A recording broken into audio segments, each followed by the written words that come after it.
ರಾಜ್ಯ ಬಿಜೆಪಿಯಲ್ಲಿ ಆಂತರಿಕ ಭಿನ್ನಮತದ ಹಿನ್ನೆಲೆಯಲ್ಲಿ ಸುಧಾಕರ್ ರೆಡ್ಡಿ ಜೊತೆ ವಿಪಕ್ಷ ನಾಯಕ ಅಶೋಕ್ ಚರ್ಚೆಯನ್ನ ನಡೆಸಿದ್ದಾರೆ. ಮಲ್ಲೇಶ್ವರಂನ ಬಿಜೆಪಿ ಕಚೇರಿಯಲ್ಲಿ ಮೀಟಿಂಗ್ ಅನ್ನ ನಡೆಸಿರುವಂತದ್ದು.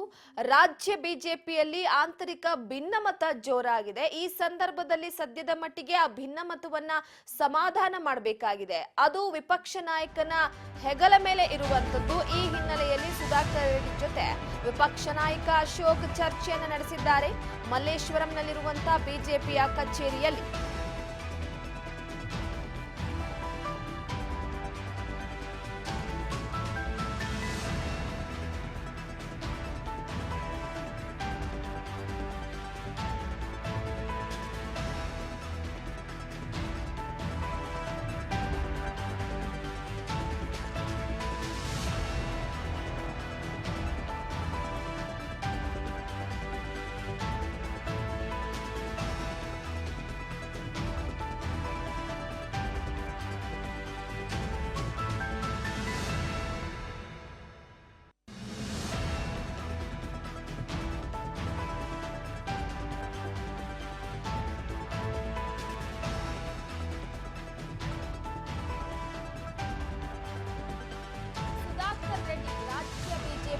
ಸಹ ಉಸ್ತುವಾರಿ. ಈಗಾಗಲೇ ಬಿಜೆಪಿಯ ಬಡಬಡಿದಾಟಕ್ಕೆ ಹೈಕಮಾಂಡ್ ಬ್ರೇಕ್ ಹಾಕುತ್ತಾ ಅನ್ನುವಂತ ಒಂದು ಪ್ರಶ್ನೆ ಇದ್ರೆ, ರಾಜ್ಯ ನಾಯಕರಿಗೆ ಉಸ್ತುವಾರಿ ಖಡಕ್ ಸೂಚನೆಯನ್ನ ಕೊಟ್ಟಿದ್ದಾರೆ. ಸುಧಾಕರ್ ರೆಡ್ಡಿ ಜೊತೆ ಆರ್ ಅಶೋಕ್ ಅವರು ಚರ್ಚೆಯನ್ನ ನಡೆಸಿದ್ದಾರೆ. ಏನೇ ಮಾತನಾಡಿದ್ರು ಕೂಡ 4 ಗೋಡೆಯ ಮಧ್ಯೆ ಮಾತನಾಡಬೇಕು, ಉಸ್ತುವಾರಿಗಳು ಸೂಚನೆಯನ್ನ ಕೊಟ್ಟಿರುವಂತದ್ದು. ಈಗಾಗಲೇ ಬಿಜೆಪಿ ಆಂತರಿಕ ಭಿನ್ನಮತ ಅನ್ನುವಂಥದ್ದು ಕಾಂಗ್ರೆಸ್ಗೆ ಆಹಾರವಾಗಿದೆ. ಆಡಳಿತ ಪಕ್ಷದ ಮೇಲೆ ಬಿಜೆಪಿ ನಾಯಕರುಗಳು ಮೌನ ವಹಿಸಿದ್ದಾರೆ. ಅಭಿವೃದ್ಧಿ ವಿಚಾರವಾಗಿ ಕುಂಠಿತವಾಗಿದೆ. ಗ್ಯಾರಂಟಿ ಯೋಜನೆಗಳ ವಿಚಾರವಾಗಿ ಮಾತನಾಡ್ತಾ ಇಲ್ಲ. ಮುಡಾ ಹಗರಣ, ಕೆಲವೊಂದಿಷ್ಟು ಭ್ರಷ್ಟಾಚಾರ, ರಾಜ್ಯದ ಜನರ ಮೇಲೆ ದುಬಾರಿ ದುನಿಯಾದ ಹೊರಕೆಯ ವಿಚಾರಕ್ಕೆ ಸಂಬಂಧಪಟ್ಟಂತೆ ಈಗ ಒಂದು ಕಡೆ ಆರ್ ಅಶೋಕ್ ಈ ಭಿನ್ನಮತವನ್ನ ಶಮನ ಮಾಡಬೇಕು ಅನ್ನುವಂತ ನಿಟ್ಟಿನಲ್ಲಿ ಸುಧಾಕರ್ ರೆಡ್ಡಿ ಜೊತೆ ಮಾತುಕತೆಯನ್ನ ನಡೆಸೋದಕ್ಕೆ ಮುಂದಾಗಿರುವಂತದ್ದು. ಒಂದು ಬಿಜೆಪಿ ಬಡಬಡಿದಾಟಕ್ಕೆ ಹೈಕಮಾಂಡ್ ಬ್ರೇಕ್ ಹಾಕುತ್ತಾ ಅನ್ನುವಂತ ಒಂದು ಪ್ರಶ್ನೆ. ರಾಜ್ಯ ನಾಯಕರಿಗೆ ಉಸ್ತುವಾರಿ ಖಡಕ್ ಸೂಚನೆಯನ್ನ ಕೊಟ್ಟಿದ್ದಾರೆ. 4 ಗೋಡೆ ಮಧ್ಯ ಮಾತ್ರ ಏನೇ ಮಾತನಾಡಿದ್ರು ಅದು ಅಲ್ಲಿ ಉಳಿಬೇಕು, 4 ಗೋಡೆಯ ಮಧ್ಯೆ ಇರಬೇಕು. ಅದನ್ನ ಹೊರತುಪಡಿಸಿ ಇನ್ನೆಲ್ಲೂ ಕೂಡ ಸ್ಪ್ರೆಡ್ ಆಗಬಾರ್ದು. ಉಸ್ತುವಾರಿಗಳಿಗೆ ಸೂಚನೆಯನ್ನ ಆರ್ ಅಶೋಕ್ ಕೊಟ್ಟಿದ್ದಾರೆ. ರಾಜ್ಯದ ಹೈಕೋರ್ಟ್ ಏನ್ ತೀರ್ಪನ್ನ ಕೊಟ್ಟಿದೆ, ಯಡಿಯೂರಪ್ಪನವರ ತೀರ್ಪು ಏನ್ ಕೊಟ್ಟಿದೆ, ಆ ತೀರ್ಪು ಅವರಿಗೆ ರಿಲೀಫ್ ಕೊಟ್ಟಿದ್ದಾರೆ. ಯಡಿಯೂರಪ್ಪನವ್ರಿಗೆ ರಿಲೀಫ್ ಕೊಟ್ಟಿರೋದು ಒಂದು ರೀತಿ ಸಮಾಧಾನ ತಂದಿದೆ. ಉಳಿದಂತ ನ್ಯಾಯಾಲಯದ ತೀರ್ಪೇನಿದೆ ಅದನ್ನ ನ್ಯಾಯಾಲಯದ ತೀರ್ಪನ್ನ ನಾವು ಗೌರವಿಸಬೇಕಾಗಿದೆ. ಅದನ್ನ ನಾವು ಗೌರವಪೂರ್ವಕವಾಗಿ ಸ್ವೀಕಾರ ಮಾಡಿದ್ದೀರಿ. ರಾಜ್ಯದ ಹೈಕೋರ್ಟ್ ಏನ್ ತೀರ್ಪನ್ನ ಕೊಟ್ಟಿದೆ, ಯಡಿಯೂರಪ್ಪನವರ ತೀರ್ಪು ಏನ್ ಕೊಟ್ಟಿದೆ, ಆ ತೀರ್ಪು ಅವರಿಗೆ ರಿಲೀಫ್ ಕೊಟ್ಟಿದ್ದಾರೆ. ಯಡಿಯೂರಪ್ಪನವರಿಗೆ ರಿಲೀಫ್ ಕೊಟ್ಟಿರೋದು ರೆಡ್ಡಿ ಅವರ ಅಭಿಪ್ರಾಯ ಏನೋ ಅದೇ, ನನ್ನ ಅಭಿಪ್ರಾಯ ಏನೋ ಅದೇ. ಏನೇ ಇದ್ರೂ 4 ಗೋಡೆಗಳ ಮಧ್ಯೆ ಮಾತಾಡುವಂಥದ್ದು ಒಳ್ಳೆಯದು. ಇಂಥ ಒಂದು ಸುವರ್ಣ ಅವಕಾಶ ನಮ್ಗೆ ಸಿಕ್ಕಿದೆ. ಕಾಂಗ್ರೆಸ್ ಅವರು ದಿನನಿತ್ಯ ಸ್ಕ್ಯಾಂಡಲ್ಗಳಲ್ಲಿ ಅಧಿಕಾರದ ದುರುಪಯೋಗ, ಭ್ರಷ್ಟಾಚಾರ, ಲೂಟಿ, 60% ಕಮಿಷನ್, ಬಾಣಂತಿಯರ ಸಾವು, ಮೈಕ್ರೋ ಫೈನಾನ್ಸ್ ಅಲ್ಲಿ ಸಾವು ಆಗ್ತಾ ಇರ್ತಕ್ಕಂಥದ್ದು, ಲವ್ ಜಿಹಾದು, ಬಹಳಷ್ಟು ವಿಚಾರಗಳು, ಮೂಡ, ವಾಲ್ಮೀಕಿ, ಈ ಥರ ಎಷ್ಟೊಂದು ಹಗರಣಗಳು ಸಿಕ್ಕಾಕೊಂಡಿದೆ. ಎಲ್ಲರೂ ನಾವೆಲ್ಲ ಒಟ್ಟಿಗೆ ಹೋರಾಟ ಮಾಡಿದ್ರೆ ಕಾಂಗ್ರೆಸ್ ಅನ್ನ ಬಗ್ಗುಬಡಿಬಹುದಾಯಿತು. ಸ್ವಲ್ಪ ಅಡೆತಡೆ ಆಗಿದೆ. ನನಗನ್ಸುತ್ತೆ ನಮ್ಮ ಇನ್ಚಾರ್ಜ್ ಅವರು ಮಾತಾಡಿದ್ದಾರೆ. ಇದೆಲ್ಲ ಒಂದು 15-20 ದಿನದಲ್ಲಿ ಇದಕ್ಕೊಂದು ಅಂತಿಮ ತೀರ್ಮಾನ ನಮ್ಮ ಕೇಂದ್ರದ ನಾಯಕರು ಕೊಡೋರಿದ್ದಾರೆ. ಕೊಟ್ಟಾದ್ಮೇಲೆ ಎಲ್ಲ normal BJP, normal process, normal ಇದೆಲ್ಲ ಆಗುತ್ತೆ.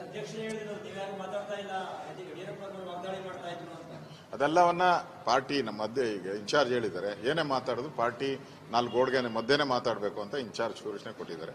ಅದಕ್ಕೆ ನಮ್ಮ ಪಾರ್ಟಿ ಇನ್ಚಾರ್ಜ್ ಏನು ಸೂಚನೆ ಕೊಟ್ಟಿದ್ದಾರೋ ಅದನ್ನ ನಾವು ಪಾಲನೆಯನ್ನ ಮಾಡ್ತೇವೆ, ಶಿರಸಾವಹಿಸಿ ಪಾಲನೆಯನ್ನ ಮಾಡ್ತೇವೆ. ನನಗೆ ಗೊತ್ತಿಲ್ಲ, ನಮ್ಮ ಇನ್ಚಾರ್ಜ್ ಅವರು ಹೇಳಿದ್ದಾರೆ, ಅದನ್ನ ನಾನು ಹೇಳಿದ್ದೀನಿ.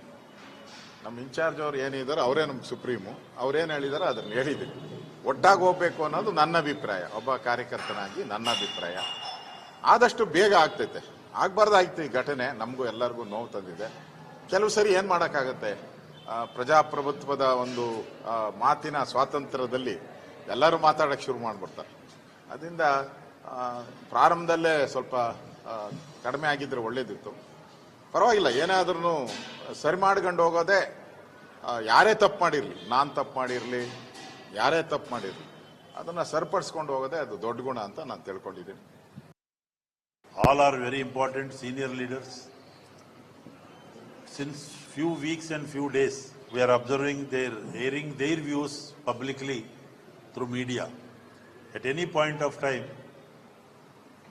it will hurt the lakhs and lakhs of workers' sentiments who are working relentlessly for the party strengthening at grassroots level under the dynamic leadership of Narendra Modi ji by exposing corrupt practices, misrule, anti-people policies of present ruling Congress government under the leadership of Sri Siddaramaiah ji, himself facing so many scams.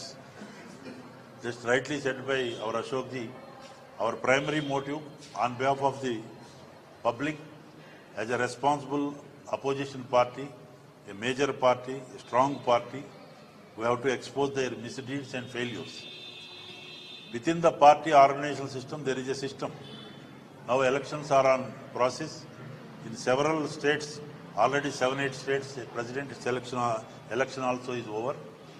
In Karnataka, in southern parts also, according to schedule, there is a procedure to prepare a electoral college, that is the voting stockholders. That process is on. The National Returning Officer, Dr. Lakshmanji's leadership, under the top leadership is blessings.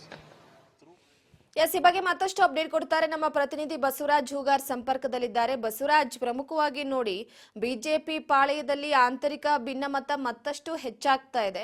So ಇದು ಮತ್ತಷ್ಟು ಬೆಳೆಯೋದಕ್ಕೆ ಬಿಟ್ರೆ ಬಿಜೆಪಿಗೆ ದೊಡ್ಡ ಮುಳುವಾಗುತ್ತೆ. So ಈ ಹಿನ್ನೆಲೆಯಲ್ಲಿ ಒಂದು ಕಡೆ ಬಿಜೆಪಿಗೆ ಎಚ್ಚರಿಕೆಯ ಸಂದೇಶ, ಜೊತೆಗೆ ಮಾತನಾಡಿದ್ರು ಕೂಡ 4 ಗೋಡೆ ಮಧ್ಯದಲ್ಲಿರಬೇಕು ಅನ್ನುವಂಥ ಭಿನ್ನಮತಕ್ಕೆ ಬ್ರೇಕ್ ಆಗೋದಕ್ಕೆ ಕೆಲವೊಂದಿಷ್ಟು ಸೂಚನೆ ಕೊಡಲಾಗಿದೆ. ಈ ಬಗ್ಗೆ ಮಾಹಿತಿ ಕೊಡೋದಾದ್ರೆ ರೂಪಾ, ಬಿಜೆಪಿಯ ಪಾಳ್ಯದಲ್ಲಿ ಹಲವು ತಿಂಗಳಿಂದಲೂ ಕೂಡ ಒಂದಿಷ್ಟು ಗೊಂದಲಗಳು ಬೇಗುದಿ ಸಾಕಷ್ಟು ಉಲ್ಬಣಿಸಿರ್ತಕ್ಕಂಥದ್ದು. ಒಂದ್ ಕಡೆ ಬಿಜೆಪಿಯ ರಾಜ್ಯಾಧ್ಯಕ್ಷರಾಗಿರ್ತಕ್ಕಂಥ ವಿಜೇಂದ್ರ ಅವ್ರನ್ನ ಬದಲಾವಣೆ ಮಾಡಬೇಕು ಅನ್ನುವಂತ ನಿಟ್ಟಿನಲ್ಲಿ ರೆಬಲ್ ನಾಯಕರಾಗಿರ್ತಕ್ಕಂಥ ಬಸವನಗೌಡ ಪಾಟೀಲ್ ಯತ್ನಾಳ್ ಆಗಿರ್ಬೋದು, ರಮೇಶ್ ಜಾರಕಿಹೊಳಿ ಆಗಿರ್ಬೋದು, ಕುಮಾರ್ ಬಂಗಾರಪ್ಪ ಆಗಿರ್ಬೋದು, ಸಾಕಷ್ಟು ನಾಯಕರು ಅವ್ರದೇ ಆಗಿರ್ತಕ್ಕಂಥ ಸರ್ಕಸ್ ಅನ್ನ ಮಾಡ್ತಾ ಇದ್ದಾರೆ. ಹೈಕಮಾಂಡ್ ನಾಯಕರನ್ನ ಭೇಟಿ ಮಾಡ್ತಾ ಇದ್ದಾರೆ. ಒಂದಿಷ್ಟು ಬಹಿರಂಗವಾಗಿರ್ತಕ್ಕಂಥ ಹೇಳಿಕೆಯನ್ನು ಕೊಡ್ತಾ ಇದ್ದಾರೆ. BS ಯಡಿಯೂರಪ್ಪನವ್ರ ವಿರುದ್ಧವಾಗಿ ಹೇಳಿಕೆ ಕೊಡ್ತಾ ಇದ್ದಾರೆ, ವಿಜೇಂದ್ರ ಅವ್ರ ವಿರುದ್ಧವಾಗಿ ಹೇಳಿಕೆ ಕೊಡ್ತಾ ಇದ್ದಾರೆ. ಹಾಗಾಗಿ ಇವೆಲ್ಲವನ್ನು ಕೂಡ ಸರಿಪಡಿಸುವಂತ ಪ್ರಯತ್ನಕ್ಕೆ ಬಿಜೆಪಿ ನಾಯಕರು ಮುಂದಾಗ್ತಾ ಇದ್ದಾರೆ. ಈಗಾಗಲೇ ಇವತ್ತು ಬಿಜೆಪಿಯ ಕಚೇರಿ ಮಲ್ಲೇಶ್ವರಂ ಇರ್ತಕ್ಕಂಥ ಬಿಜೆಪಿ ಕಚೇರಿಯಲ್ಲಿ ರಾಜ್ಯ ಬಿಜೆಪಿಯ ಸಹ ಉಸ್ತುವಾರಿ ಆಗಿರ್ತಕ್ಕಂಥ ಸುಧಾಕರ್ ರೆಡ್ಡಿ ಅವರ ನೇತೃತ್ವದಲ್ಲಿ ಕೂಡ ಸಭೆ ಕೂಡ ಆಗಿರ್ತಕ್ಕಂಥದ್ದು. ಆ ಸಭೆಯಲ್ಲಿ ವಿರೋಧ ಪಕ್ಷದ ನಾಯಕರಾಗಿರ್ತಕ್ಕಂಥ ಆರ್ ಅಶೋಕ್ ಅವರು ಸೇರಿದಂತೆ ಹಲವು ಬಿಜೆಪಿಯ ನಾಯಕರು ಕೂಡ ಭಾಗಿಯಾಗಿದ್ರು. ಅದರಲ್ಲಿ ಪ್ರಮುಖವಾಗಿ ಸುಧಾಕರ್ ರೆಡ್ಡಿ ಅವರು ಕೂಡ ಹೇಳಿರ್ತಕ್ಕಂಥದ್ದು, ಯಾರು ಕೂಡ ಬಹಿರಂಗವಾಗಿ ಪಕ್ಷದ ವಿರುದ್ಧವಾಗಿ ಮಾತನಾಡೋಂಗಿಲ್ಲ, ಏನೇ ಇದ್ರೂ ಸಹಿತ 4 ಗೋಡೆಗಳ ಮಧ್ಯೆ ನಿಮ್ಮ ಏನ್ ಭಿನ್ನಾಭಿಪ್ರಾಯಗಳಿದಾವೆ ಅವುಗಳನ್ನೆಲ್ಲವನ್ನು ಕೂಡ ಇಲ್ಲೇ ಚರ್ಚಿಸಿ, ಆದ್ರೆ ಬಹಿರಂಗವಾಗಿ ಹೇಳುವಂತದ್ದು ಸರಿಯಲ್ಲ ಅನ್ನುವಂತ ಮಾತನ್ನು ಕೂಡ ಖಡಕ್ ಆಗಿರ್ತಕ್ಕಂಥ ಸೂಚನೆ ಕೊಟ್ಟಿದ್ದಾರೆ ಅನ್ನುವಂತ ಮಾಹಿತಿ ಕೂಡ ಸಿಗ್ತಾ ಇದೆ. ಆ ಬಗ್ಗೆ ವಿರೋಧ ಪಕ್ಷ ನಾಯಕರಾಗಿರ್ತಕ್ಕಂಥ ಆರ್ ಅಶೋಕ್ ಅವರು ಕೂಡ ಹೇಳಿರ್ತಕ್ಕಂಥದ್ದು, ಉಸ್ತುವಾರಿಗಳು ಈ ರೀತಿಯಾಗಿರ್ತಕ್ಕಂಥ ಸೂಚನೆ ಕೊಟ್ಟಿದ್ದಾರೆ. ಹಾಗಾಗಿ ಎಲ್ಲರೂ ಕೂಡ ಒಂದು ಉಸ್ತುವಾರಿಗಳು ಕೊಟ್ಟಿರ್ತಕ್ಕಂಥ ಸೂಚನೆಯನ್ನ ಪಾಲನೆ ಮಾಡಬೇಕು.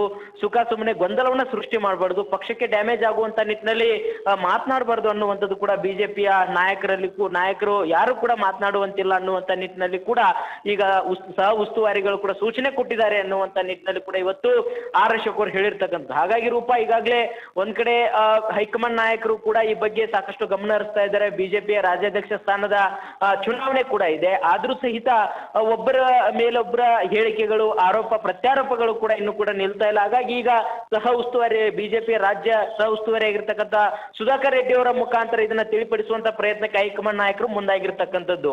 ರೂಪ ಎಸ್, ಪ್ರಮುಖವಾಗಿ ನೋಡಿ ಮತ್ತೊಂದೇನಪ್ಪಾ ಅಂತಂದ್ರೆ ಈಗಾಗಲೇ ಹೈಕಮಾಂಡ್ ನಾಯಕರು ಕೂಡ ಭಿನ್ನಮತ ಶಮನ ಮಾಡಬೇಕು ಅಂತ ಸಾಕಷ್ಟು ಪ್ರಯತ್ನ ಪಡ್ತಿದ್ದಾರೆ. ದೆಹಲಿಗೆ ಹೋಗಿ ಎಷ್ಟೇ ಕಂಪ್ಲೇಂಟ್ ಕೊಟ್ಟು ಬಂದ್ರು ಕೂಡ ಇದೇ ವಿಚಾರವಾಗಿ ಮತ್ತೆ ರಾಜ್ಯಕ್ಕೆ ವಾಪಸ್ ಬಂದ್ರು ಅಂತಂದ್ರೆ ಮತ್ತೆ ಅದೇ ರೀತಿಯ ಅಸಮಾಧಾನಗಳು. ಸೊ ಎಲ್ಲೋ ಒಂದು ಕಡೆ ಕಂಪ್ಲೀಟ್ ಆಗಿ ಈ ಒಂದು ಭಿನ್ನಮತದ ವಿಚಾರಕ್ಕೆ ಸಂಬಂಧಪಟ್ಟಂತೆ ಬ್ರೇಕ್ ಹಾಕಿದ್ರಷ್ಟೇ ಆಡಳಿತ ಪಕ್ಷವನ್ನ ಕಟ್ಟಿ ಹಾಕೋದಕ್ಕಾಗ್ತಿದೆ. ಆದ್ರೆ ಆಡಳಿತ ಪಕ್ಷದವರೇ ಈಗ ಬಿಜೆಪಿ ಮೇಲೆ ಕೆಲವೊಂದಿಷ್ಟು ವಾಗ್ದಾಳಿ ಮಾಡೋ ತರ ಈಗ ಬಿಜೆಪಿ ನಾಯಕರುಗಳು ಮಾಡ್ಕೊಂಡು ಇರುವಂತದ್ದು. ಸೊ ಎಲ್ಲೋ ಒಂದು ಕಡೆ ಇದಕ್ಕೆ ಸಡನ್ ಆಗಿ ಬೇಗ ಬ್ರೇಕ್ ಹಾಕ್ಲಿಲ್ಲ ಅಂತಂದ್ರೆ ಬಿಜೆಪಿಯ ಕೆಲವೊಂದಿಷ್ಟು ವಿಚಾರಗಳು ಆಡಳಿತ ಪಕ್ಷಕ್ಕೆ ಆಹಾರ ಆಗೋದ್ರಲ್ಲಿ ಡೌಟೇ ಇಲ್ಲ.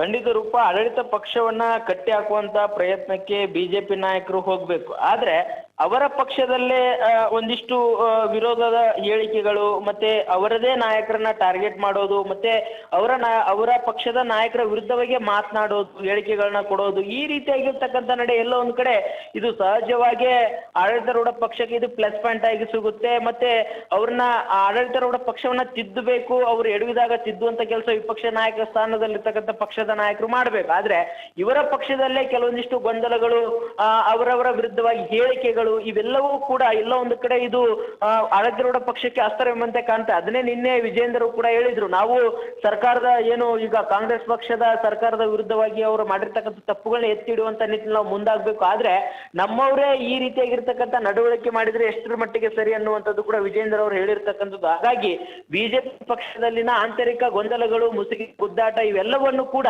ತಡೆಯುವಂತ ಒಂದು ಪ್ರಯತ್ನಕ್ಕೆ ಹೈಕಮಾಂಡ್ ನಾಯಕರು ಮುಂದಾಗಬೇಕಾಗಿದೆ. ಈ ಬಗ್ಗೆ ಹೈಕಮಾಂಡ್ ನಾಯಕರು ಕೂಡ ಉಸ್ತುವಾರಿಗಳನ್ನ ಕಳಿಸ್ತಾ ಇದ್ದಾರೆ, ಈಗ ಸಹ ಉಸ್ತುವಾರಿ ಕಳಿಸಿದ್ದಾರೆ.